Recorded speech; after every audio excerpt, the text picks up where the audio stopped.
Free fire இன்றைய முக்கிய செய்திகள். மேலதாளத்தோட ஆடமுக்கு பொண்ணு பார்க்க சென்றதால் பொண்ணு பார்க்க போகும்போது பொண்ணு வீட்டார்கள் வீட்டை காலி பண்ணியதால் பரபரப்பு. மேலும் ஆடம் பொண்ணு கிடைக்காத வருத்தத்தில் சோகத்தோடு திரும்பினார்.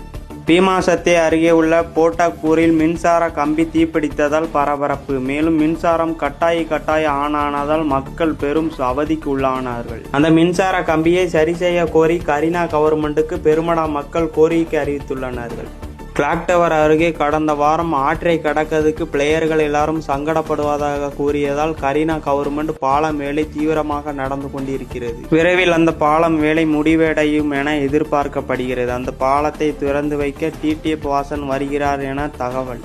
பக்கத்து தோட்டத்தில் உள்ள கடல் வழியாக வந்த பாகிஸ்தான் வீரர்கள் வாழைப்பழத்தை திருடி சென்றதால் பரபரப்பு. வாழைப்பழத்தை திருப்பி கேட்ட கரீனா. நண்பா, வீடியோ பாக்குறீங்கன்னா தவிர ஒரு லைக் போட மாட்டேங்க, ஃபாலோ கூட பண்ண மாட்டேங்க. மறக்காம லைக் பண்ணிட்டு ஃபாலோ பண்ணுங்க நண்பா. அப்பதான் வீடியோ போட மோட்டிவேஷனா இருக்கும்.